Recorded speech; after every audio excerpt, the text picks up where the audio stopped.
have, my respected brothers, Eid Al-Adhaa Mubarak, it does not only teach us to be happy and unite with our families, but also it teaches the lesson of unity in diversity. You've seen our beloved, mashallah, Hujjaj, the pilgrims, they went to visit the house of Allah Azza wa Jalla. They came from different parts of the world. They were in different shapes and colors and faces and nationalities and ethnicities. But what united them? What was it? It is Al-Islam. This is called Al-Wahda wal-Musawa. Unity and diversity, oneness and togetherness for the sake of Allah. الوحدة التي تتجلى في صلاة جميع المسلمين العيد في يوم واحد.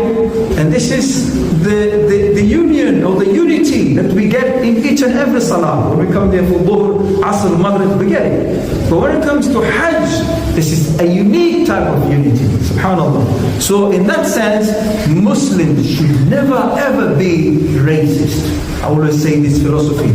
And somebody said, in that sense, you have not understood Islam. I say, yes, I have a big doubt, honestly speaking. And I'm saying these words and I'm standing here at a place that I really respect, the pulpit.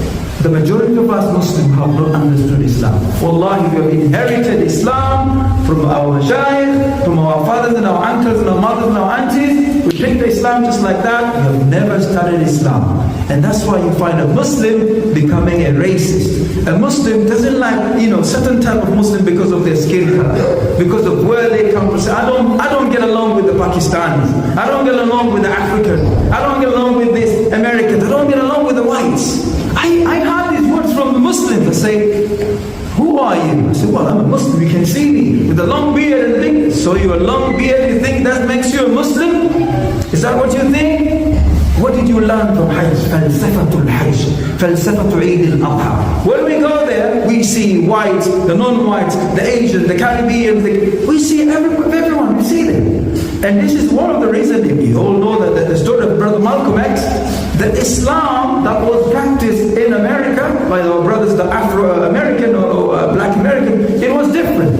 It was different type of Islam. When Brother Malcolm X, known as Malik Shabazz, when he went to Mecca now, he said, no guys, I've seen the true Islam. When he came back to America now, what happened? You all know that story. And that was one of the reasons that led to his assassination. They said, don't preach us that kind of Islam. You come here and you tell us that to be equal to the white people, the people who are oppressing us in America. He said, yes, that is Islam. Us and the whites are equal. He said, no, don't give us that kind of Islam. Where did you get it? Because the Islam that was practiced by his teacher, Elijah Muhammad, it was different. But now we learn that when it comes to culture and an attitude or a philosophy of certain scholar and the real Islam, you have to give up this philosophy of your father, this philosophy of your teacher. You have to embrace the true Islam. And mashallah, may Allah make him among the shuhada, because he was assassinated, he died in the shaheed. Why? Because he was telling his people the true Islam does not segregate between the blacks and the non-blacks. Here comes, my respected brothers, in our communities and in our societies. We see, of course, when you ask Muslims, they say, well, the non-Muslims are being racist. No, I'm not talking about that kind of racism. I'm talking about our own racism. I'm talking about our own racism as Muslims. We need to be vocal about this thing. Because Hajj, Eid Al-Adhaa, is teaching us that we can't be racist. We have to work together.